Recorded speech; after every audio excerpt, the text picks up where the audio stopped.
Assalamualaikum warahmatullahi wabarakatuh. Perkenalkan, nama saya Lawisa Rodatul Aulia dari manajemen kelas A. Ingin memaparkan blueprint saya tentang susu Ultra Milk. Latar belakang PT Ultra Jaya Milk Industry. Ultra Jaya Milk merupakan perusahaan multinasional yang memproduksi minuman yang bermarkas di Padalarang, Kabupaten Bandung Barat, Jawa Barat. Beralamat di Jalan Raya Cimareme 131 Padalarang, Kabupaten Bandung. Perusahaan ini awalnya merupakan industri rumah tangga yang didirikan pada tahun 1958, kemudian menjadi suatu entitas perseroan terbatas pada tahun 1971. Perusahaan ini merupakan pionir di bidang industri minuman dalam kemasan di Indonesia dan sekarang memiliki mesin pemproses minuman tercanggih se-Asia Tenggara. Perusahaan yang didirikan oleh Ahmad Prawirawijaya ini seorang pengusaha Tionghoa Indonesia yang sudah bermukim di Bandung. Sekarang dikomandani oleh generasi kedua yaitu Sabana Prawirawijaya dan siap-siap diteruskan kepada generasi ketiga Samudra Prawirawijaya. PT Ultra Jaya ini merupakan perusahaan pertama dan terbesar di Indonesia yang menghasilkan produk-produk susu, minuman, dan makanan dalam kemasan aseptik yang tahan lama dengan merek-merek terkenal seperti Ultra Milk untuk produk susu, Buavita untuk jus buah segar, dan teh kotak untuk minuman teh segar. Lokasi pabriknya terletak sangat strategis di pusat daerah pedalaman pertanian Bandung yang menyediakan sumber daya alam yang melimpah, segar, dan berkualitas. Mulai dari susu segar, daun teh, hingga buah-buahan tropis. Kesegaran bahan baku ini dan berkualitas gizi alaminya dapat dipertahankan melalui teknologi proses UHT dan pengemasan aseptik tanpa menggunakan bahan pengawet apapun. Saat ini 90% dari keseluruhan hasil produksi perusahaan ini dipasarkan di seluruh Indonesia, sementara sisa diekspor ke negara-negara di Asia, Eropa, Timur Tengah, Australia, dan Amerika Serikat. Baik untuk pasar dalam negeri maupun ekspor, produk-produk yang dijual adalah produk yang sejenis. Visi misi Ultra Jaya. Visinya menjadi perusahaan industri makanan dan minuman yang terbaik dan terbesar di Indonesia, dengan senantiasa mengutamakan kepuasan konsumen serta menjunjung tinggi kepercayaan para pemegang saham dan mitra kerja perusahaan. Misinya menjalankan usaha dengan dilandasi kepekaan yang tinggi untuk senantiasa berorientasi kepada pasar atau konsumen dan kepekaan serta kepedulian untuk senantiasa memperlihatkan lingkungan yang dilakukan secara optimal agar dapat memberikan nilai tambah sebagai wujud pertanggungjawaban kepada para pemegang saham. Konsep manajemen operasional. Model fungsi operasi produk. Di random fluctuation bisa terjadi adanya peralatan rusak, perubahan selera konsumen, dan tenaga kerja. Lalu masuk ke proses konversi. Adanya penyediaan bahan baku, pengelolaan dan proses bahan baku, kemasan, distribusi, dan retail. Outputnya susu Ultra Milk Velvor. Inputnya ada gedung, bahan baku, mesin dan alat pabrik, manajerial, dan karyawan. Umpan baliknya ada harga yang diterima, penjualannya meningkat, dan permintaan beragam. Selanjutnya ada competitive advantage. Yang pertama, being better. Susu Ultra Milk Velvor mempunyai kualitas kemasan yang lebih baik daripada susu Cimory yang menggunakan bahan plastik, karena kemasan susu Ultra menggunakan dalam kemasan aseptik yang terdiri dari 6 lapis karton. Keenam lapis karton ini terdiri dari lapisan polyethylene, plastik, aluminium foil, dan kertas untuk melindungi dari sinar ultraviolet, udara, dan bakteri yang mungkin akan mengkontaminasi susu. Yang kedua ada Bank Faster. Susu Ultramilk Velvor lebih cepat berkembang pemasarannya dibandingkan dengan susu Indomilk, karena dari sistem promosi masyarakat lebih mudah mengenal dan dengan rasa yang lebih khas. Yang ketiga ada Bank Cheaper. Ada beberapa ukuran yang membuat susu Ultramilk Velvor lebih unggul dibandingkan dengan produk Cimory dalam harga, yaitu pada ukuran 250 ml. Dan yang terakhir, Bank More Agile. Susu Ultramilk Velvor mempunyai inovasi yang lebih menarik dan lebih kekinian daripada susu Indomilk. Strategi manajemen operasi.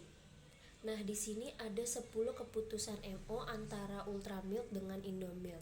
Yang pertama ada keunggulan bersaing. Produk Ultramilk selalu menciptakan berbagai inovasi baru dan menciptakan produk-produk baru berkualitas tinggi dengan harga terjangkau. Produk Indomilk cenderung lebih mahal dan tidak banyak memiliki varian rasa. Yang kedua, pemilihan dan perancangan produk. Penelitian kami bekerja secara intensif dengan melalui beberapa penelitian terhadap bahan baku untuk menghasilkan produk yang berkualitas. Hal ini dikarenakan Ultramilk mempunyai misi untuk memenuhi gizi yang sesuai di masing-masing usia. Produk Indomilk berprinsip untuk dapat menciptakan produk yang aman, murah, serta ramah lingkungan. Yang ketiga ada kualitas. Seperti yang sudah disebutkan bahwa produk Ultramilk dibuat dari bahan berkualitas yang sudah melalui proses penelitian hingga menghasilkan produk berkualitas tinggi. Produk Indomilk menggunakan lebih banyak bahan kimia dibandingkan dengan bahan alaminya.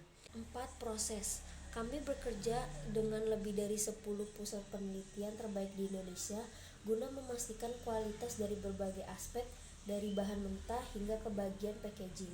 Indomilk tetap melakukan pengkinian penelitian agar mutu kami tetap terupdate dengan menggunakan teknologi masa kini. Yang kelima, lokasi. Ultramilk bertempatan di KW Industri Pulau Gadung, Jalan Rawat Terate 1 nomor 5 RW 3, Kecamatan Cakung, Jakarta Timur, dan tempatnya sangat strategis sehingga dapat diakses menggunakan transportasi umum. Indomilk bertempatan di Jalan Raya Bogor kilometer 26,6 nomor 6 RT 3 RW 2 Pekayon, Kecamatan Pasar Rebo, Kota Jakarta Timur. Untuk mengakses harus menggunakan kendaraan pribadi. Yang keenam, ada tata letak. Produk Ultramilk ini mudah dijumpai hampir di seluruh Indonesia, terutama distribusi melalui retail seperti Indomaret, Alfamart, Carrefour, dan toko-toko grosir individu. Indomilk saat ini masih cukup sulit untuk menjumpai produk Indomilk di daerah-daerah terpencil. Yang ketujuh, sumber daya manusia. Ultramilk melakukan perekrutan secara selektif agar dapat mempekerjakan sumber daya manusia yang berpotensi dan memiliki keterampilan sesuai dengan posisi di mana ia ditetapkan. Indomilk sebagian besar karyawan direkrut melalui relasi karyawan di perusahaan itu sendiri. Dengan demikian, nepotisme masih cukup kental di dalam perusahaan Indomilk. Yang ke-8 ada rantai pasok. Beberapa strategi rantai pasok kami dilakukan melalui afiliasi beberapa perusahaan sehingga dengan mudah kami menciptakan produk yang berkualitas, termasuk pendekatan kepada para petani bahan mentah, misal petani susu sapi. Hal ini mudah kami untuk melakukan pengawasan ketat dalam hal kualitas materi yang akan digunakan. Indomilk memiliki strategi rantai pasok melalui beberapa vendor saja dengan mempertimbangkan vendor mana yang bisa memberikan harga yang lebih murah. 9. Persediaan. Ultramilk, karena kami mempunyai strategi afiliasi terhadap beberapa perusahaan yang menghasilkan material yang kami perlukan untuk produksi, stok yang dipasok selalu tersedia dan dapat dengan mudah dimonitor keberadaannya dan ketersediaannya. Indomilk seperti yang disebutkan di atas, karena Indomilk hanya fokus terhadap barang yang lebih murah, tidak mudah bagi produk itu untuk memonitor persediaan yang diperlukan. Yang ke-10 ada penjadwalan. Strategi penjadwalan yang kami lakukan adalah non-preemptive atau run to completion, yaitu short job first atau penjadwalan ini disebut penjadwalan dengan waktu terpendek. Mekanisme pelaksananya adalah dengan menjadwalkan lebih dahulu proses dengan waktu jalan terpendek sampai selesai. Indomilk menggunakan penjadwalan preemptif, yaitu terdapat proses yang dinamakan waktu pemproses. Maksudnya adalah proses dilakukan di sela-sela sebelum selesai dan harus dilanjutkan menunggu jatah waktu memproses tiba kembali pada proses itu. Yang ke-11 ada pemeliharaan. Ultramilk memberikan pelatihan rutin tentang hal-hal yang berkaitan dengan pemeliharaan, misalnya pemeliharaan mesin. Selain itu, rutinitas kontrol terhadap mesin dan perawatan lainnya dilakukan dengan ketat. Indomilk tidak terdapat pelatihan khusus bagaimana cara melakukan pemeliharaan, sehingga pengawasan terhadap hal-hal yang memerlukan pemeliharaan dan perawatan ketat seringkali terabaikan. Manajemen proyek. Nah, di sini ada tabel kegiatan-kegiatan yang dilakukan. Kegiatan A, menganalisis dan mengontrol kualitas bahan baku dalam waktu 3 bulan. Kegiatan B, memproses pengolahan bubuk teh hijau dalam waktu 2 bulan. Kegiatan C, pengolahan susu murni dalam waktu 2 bulan. Kegiatan D, sensori oleh mesin dan manusia dalam waktu 2 bulan. Kegiatan E, quality control mutu dalam waktu 1 bulan. Kegiatan F, pengemasan dalam waktu 1 bulan. Kegiatan G, distribusi dalam waktu 1 bulan. Nah, ini adalah contoh activity on note. Lalu ini ada contoh Gantt chart untuk kegiatan A, B, C, D, E, F, dan G, yaitu selesai dalam waktu setahun. Forecasting. Nah, ini adalah rata-rata bergerak dari PT Ultra Jaya. Dari rentan waktu Januari sampai Desember 2019. Bisa kita lihat di sini dalam bulan Januari, Februari, Maret sampai Desember 2019 dengan jumlah totalnya seluruhnya segini. Nah, selanjutnya ada eksponen penghalusan. Dari rentan waktu Januari sampai Desember 2019, dan ini adalah peramalan sebelumnya, dan yang ini adalah peramalan yang sudah dibulatkan dengan 0,2 dan 0,5. Desain produk dan jasa. Desain produk harus dibuat sebaik dan semaksimal agar memiliki kualitas yang tinggi. Hal tersebut menjadi salah satu kunci kesuksesan penjual produk. Kami memilih proses pengemasan teknologi antiseptik berdasarkan komputerisasi dengan tujuan produk tersebut tetap terjaga kualitasnya. Desain pada kemasan yang kami buat disesuaikan dengan warna produk itu sendiri, berwarna hijau, yang kami ambil warna teh hijau. Dan untuk memaksimal peluang sukses tersebut, perusahaan-perusahaan besar harus memfokuskan dirinya pada beberapa barang saja, kemudian mempertahankan tingkat kualitas barangnya setinggi. Pada saat perusahaan Ultra Jaya tetap memfokuskan pada produk susu, hanya saja sebagai bentuk inovasi baru akan meluncur varian baru. Di samping ini ada contoh kemasan baru susu Ultramilk, yaitu untuk varian rasa matcha. Ini contoh desainnya. Lalu ini ada desain produk lama dari rasa coklat, strawberry, mocha, taro, dan karamel. Nah, ini desain produk baru untuk varian rasa matcha. Perancangan dan pengembangan produk. Perencanaan produk adalah proses penciptakan ide produk dan menindaklanjuti sampai produk diperkenalkan ke pasar. Pengembangan kami dilakukan melalui diverifikasi rasa. Hal ini agar produk kami dapat mengikuti tren kekinian sehingga dapat mengikuti perkembangan zaman.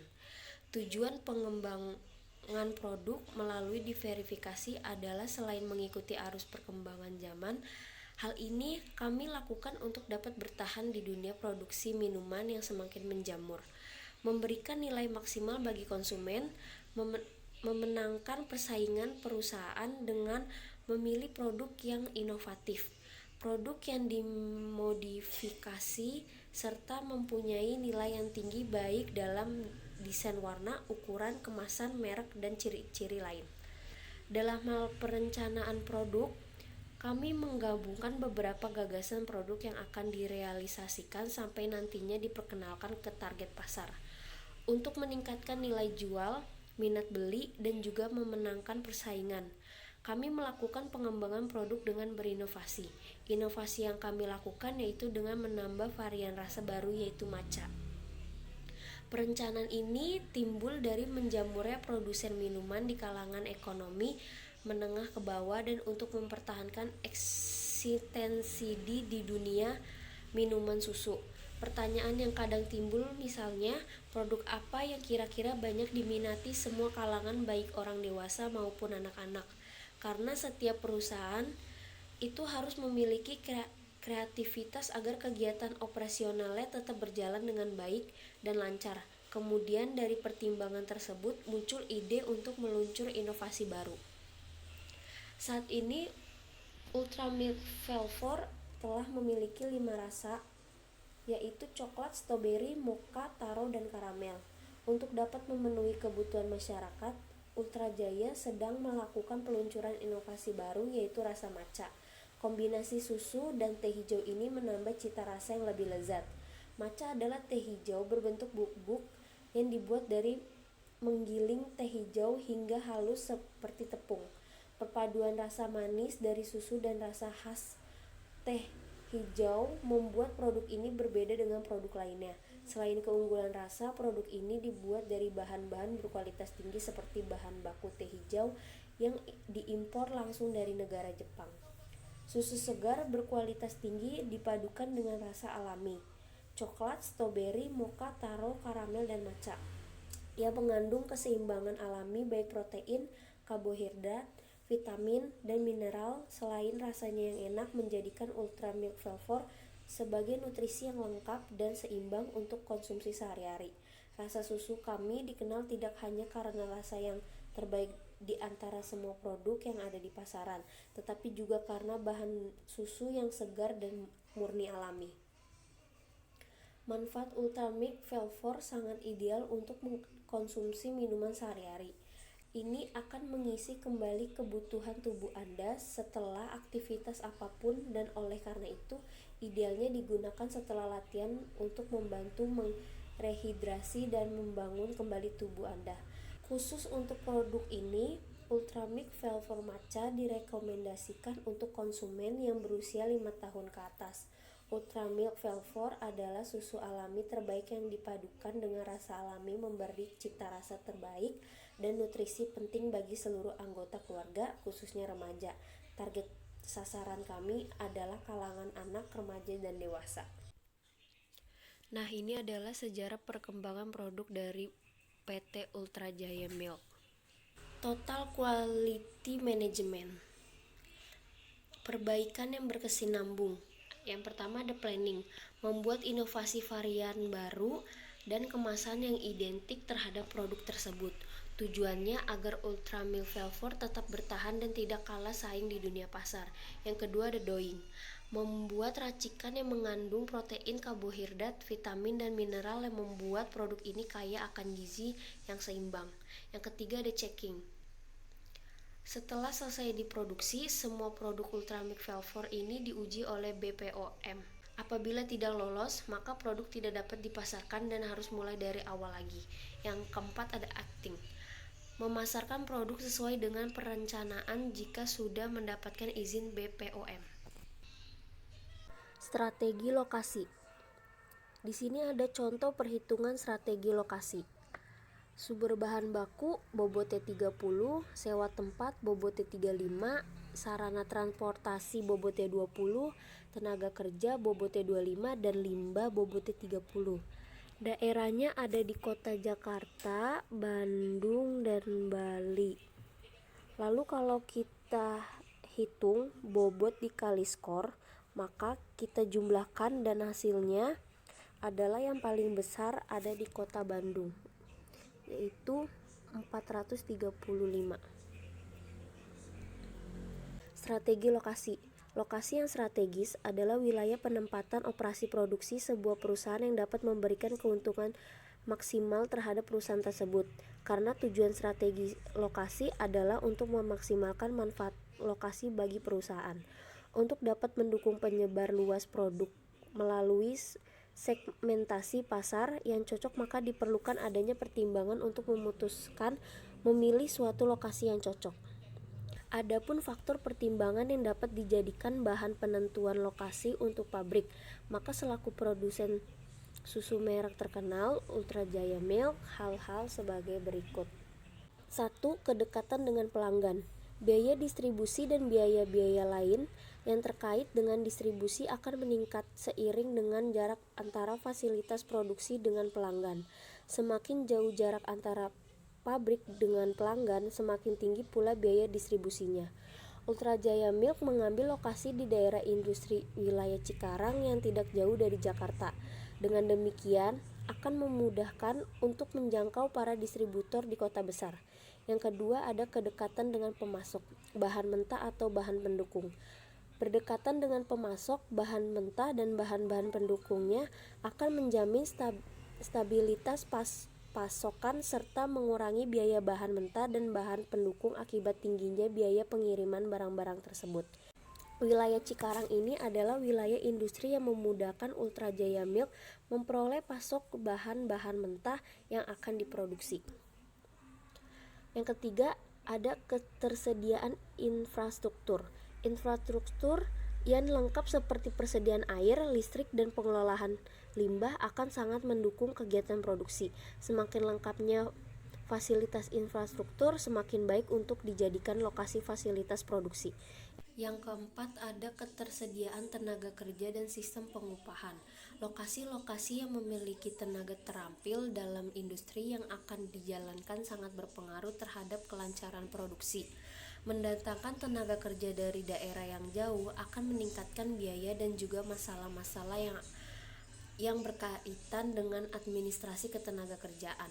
Hal-hal yang berkaitan dengan pola pengupahan seperti biaya hidup dan hubungan industri dengan tenaga kerja setempat, terutama dengan serikat pekerja, juga merupakan faktor penting dalam menentukan ketepatan tempat tersebut untuk dijadikan lokasi fasilitas produksi. Ultra Jaya telah memiliki stand prosedur dalam merekrut karyawan dan sistem manajemen. Strategi tata letak. Layout sangat penting untuk menentukan efektivitas pekerjaan. Dengan demikian, diperlukan strategi dan perencanaan dalam membuat layout. Perencanaan tata letak fasilitas pabrik berhubungan erat dengan proses perencanaan dan pengaturan letak mesin, peralatan, aliran bahan, dan pekerja di masing-masing stasiun kerja. Ada beberapa tahapan yang dilakukan oleh Ultra Jaya Milk dalam menentukan tata letak, yaitu 1. Menentukan letak mesin dan fasilitas lainnya yang berhubungan agar mudah dalam mengoperasikannya, mengawasinya, dan merawatnya. 2. Mengatur tata letak departemen yang saling berhubungan agar lebih mudah berinteraksi. Desain tata letak. Desain tata letak ini harus detail dan jelas dalam mengatur tata letak mesin, alat pendukungnya, dan fasilitas lainnya, termasuk semua instalasi yang diperlukan seperti listrik, kabelan, dan sebagainya. Tata letak proses atau tata letak fungsional. Dalam layout ini, mesin-mesin dan peralatan-peralatan yang memiliki kesamaan fungsi dikelompokkan dan ditempatkan dalam satu tempat atau ruangan tertentu. Layout semacam ini biasanya dipergunakan untuk perusahaan-perusahaan yang berproduksi dalam rangka memenuhi pesanan di mana terdapat banyak pesanan yang berbeda baik dalam bentuk, kualitas, maupun jumlah. Nah, ini adalah contoh tata letak di dalam pabrik. Dari gudang bahan mentah, inputnya bahan baku, bahan setengah jadi, bahan jadi, packaging, quality control, dan terakhir packaging, lalu outputnya ke gudang produk akhir. Nah, ini adalah keterangannya. Gudang bahan mentah adalah tempat menyimpan bahan-bahan mentah yang akan diolah menjadi produk jadi. Layout fungsional. Ada bahan baku. Seluruh bahan baku dikirim dari gudang penyimpanan yang terletak tidak jauh dari gedung produksi untuk kemudian diproses menjadi olahan susu. Terus ada bahan setengah jadi. Setelah semua bahan baku diproduksi, mesin eksekusi mengelola bahan mentah tersebut menjadi bahan setengah jadi. Lalu ada bahan jadi. Dari bahan setengah jadi, kemudian bahan tersebut dikirim ke mesin pengolah untuk menjadi bahan jadi atau produk akhir. Lalu ada packaging 1. Produk akhir tersebut kemudian diproses oleh mesin pembungkus sesuai dengan jenis produk yang sedang dibuat. Proses kali ini adalah susu Ultra Jaya rasa matcha. Lalu ada quality control. Setelah produk dibungkus sesuai dengan pembungkusan varian rasa, maka dilakukan pengecekan untuk memastikan bahwa kondisi pembungkus produk dalam keadaan sempurna. Lalu yang terakhir ada packaging 2. Setelah melalui quality control yang ketat, kemudian produk-produk tersebut dimasukkan ke dalam kotak terbuat dari karton untuk kemudian dikirim ke gudang produk akhir. Lalu, gudang produk akhir adalah tempat untuk penyimpanan produk yang siap dijual. Desain kerja dan pengukuran kerja. Desain kerja di PT Ultra Jaya Milk, pertama ada kepala pabrik, kepala manajer operasional, lalu ke bawahnya ada plant manager, manajer jaminan kualitas, project dan pengembangan, dan manajer sumber daya manusia. Ke bawahnya lagi ada manajer quality control, di bawahnya ada SPF quality control, yang terakhir ada foreman quality control.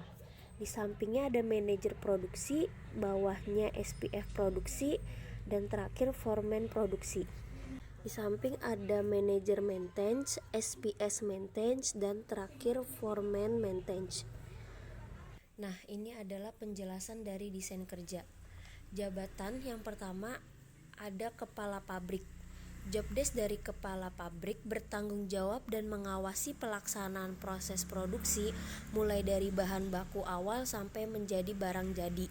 Menjaga dan mengawasi agar mutu bahan baku dalam proses dan mutu barang jadi sesuai dengan standar yang telah ditetapkan perusahaan.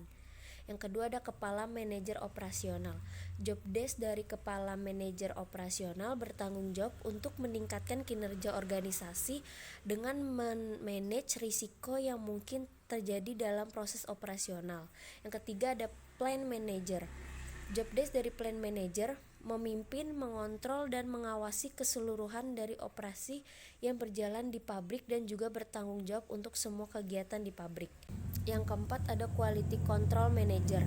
Job desk dari quality control manager menguji produk baik dari segi kualitas dan kuantitas selama proses produksi, yaitu mulai dari pemilihan bahan baku, pengelolaan bahan baku menjadi barang setengah jadi, hingga hasil akhir produksi untuk memperoleh standar kualitas yang diperlukan. Yang kelima ada manajer proyek dan pengembangan. Job desk dari manajer proyek dan pengembangan. Faktor manajemen proyek dari hanya manajemen adalah bahwa ia memiliki hasil akhir dan jangka waktu terbatas, tidak seperti manajemen yang merupakan proses yang berkelanjutan. Yang keenam ada manajer SDM.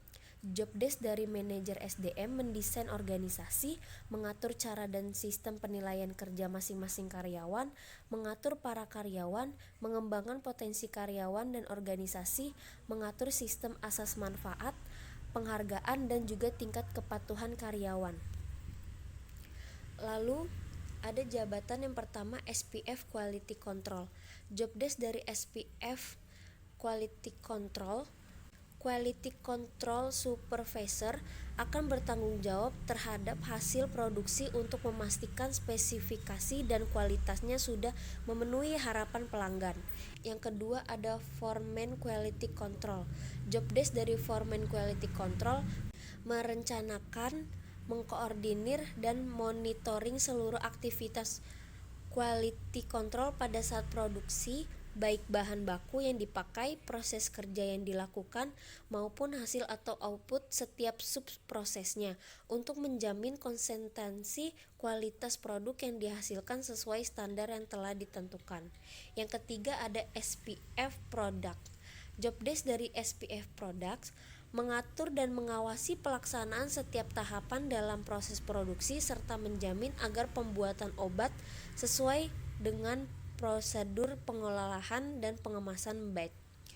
Yang keempat ada Foreman Product.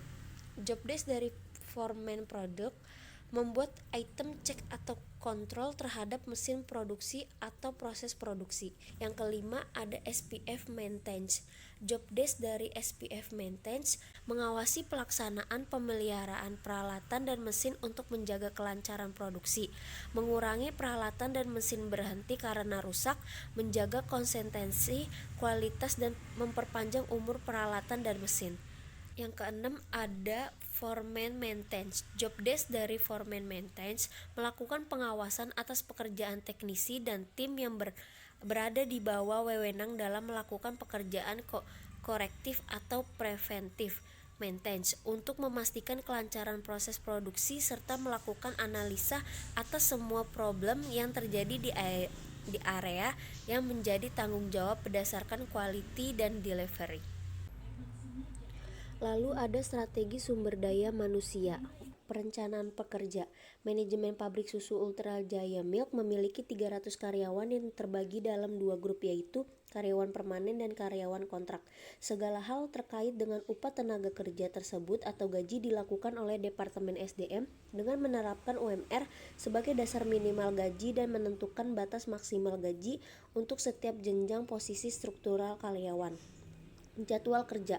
Office. Perusahaan ini mempunyai kebijakan waktu bekerja selama 5 hari dalam seminggu dengan lama bekerjanya adalah 8 jam setiap hari yang sudah termasuk jadwal istirahat. Yang pertama ada waktu kerja dimulai dari pukul 8.15 pagi hingga 5 sore. Yang kedua waktu istirahat dimulai dari 12.15 siang sampai jam 1 siang. Karyawan pabrik. Untuk karyawan pabrik diterapkan sistem 3 shift setiap hari agar dapat memenuhi kebutuhan produksi selama 24 jam. Yang pertama, shift pagi dari jam 6 sampai jam 2 siang. Yang kedua, shift siang dari jam 2 sampai jam 10 malam. Yang ketiga, shift malam dari jam 10 malam hingga jam 6 pagi. Waktu istirahat setelah 4 jam bekerja. Lingkungan kerja. Kinerja karyawan sangat dipengaruhi oleh lingkungan fisik di mana hal tersebut menjadi tanggung jawab manajer operasi. Manajer operasi harus bisa melihat kondisi yang nyaman untuk para karyawan seperti 1. Kualitas udara di dalam ruangan, 2. Kenyamanan suasana kerja, 3. Kenyamanan kantin, 4. Penerangan, 5. Kebisingan, dan sebagainya. Pengukuran kerja. Dalam hal pengukuran kerja untuk karyawan diterapkan evaluasi prestasi kerja dengan menggunakan standar operasional prosedur atau SOP terkait dengan penilaian karyawan. Hal ini dapat menentukan kenaikan jabatan seorang karyawan, kenaikan gaji, besar bonus, dan insentif lainnya jika ada. Manajemen rantai pasok. PT Ultra Jaya memakai rantai pasok yaitu many suppliers dan vertical integration. Many supplier strategi dalam memakai pemasok yang satu dengan pemasok yang lain dituju agar Ultra Jaya memperoleh kemudahan dalam memenuhi kebutuhan produksi, terutama kebutuhan bahan mentah. Para suppliers tersebut dibiarkan bersaing satu sama lain dalam hal harga, biaya, pengiriman, teknologi, dan kualitas. Vertical integration. Ada 2 hal yang dilakukan terkait dengan strategi rantai pasok melalui yaitu 1. Integrasi ke belakang. Ultra Jaya membeli perusahaan susu perah agar lebih mudah mendapatkan bahan baku susu yang akan segera diproduksi. Yang kedua, integrasi ke depan agar dapat menyentuh konsumen dengan mudah ke seluruh pelosok target pasar. Maka Ultra Jaya membeli sejumlah distributor yang sudah dinilai mampu dalam menjalankan perannya mendistribusi produk. Sistem distribusi. Produk Ultra Jaya dibuat dengan sistem UHT yang membuat produk tersebut mempunyai daya tahan kadaluarsa yang cukup lama. Dengan demikian, untuk menghemat pengiriman, sistem distribusi yang digunakan adalah penggunaan kendaraan truk untuk jalur darat dan di dalam kota. Adapun untuk pengiriman di luar pulau atau pemasaran di luar pulau, distribusi truk tetap dilakukan namun menggunakan alat angkut. Yang ketiga, yaitu kapal laut. Dengan demikian, produk tetap berada di dalam truk perusahaan dengan sistem keamanan yang sudah terjamin di mana truk tersebut diangkut oleh kapal laut agar dapat melanjutkan distribusi ke luar pulau. E-commerce, business to consumer. Jenis e-commerce yang digunakan adalah B2C, di mana produsen Ultrajaya mencoba sedekat mungkin untuk menjangkau konsumen melalui penjual retail secara langsung melalui distributor. Consumer to consumer. Selain B2C, sistem e-commerce yang diterapkan adalah C2C, di mana para konsumen Ultrajaya dipersilakan untuk mendistribusikan atau menjual produk melalui konsumen lainnya. Sekian penjelasan blueprint saya. Maaf bila ada kesalahan. Wassalamualaikum warahmatullahi wabarakatuh.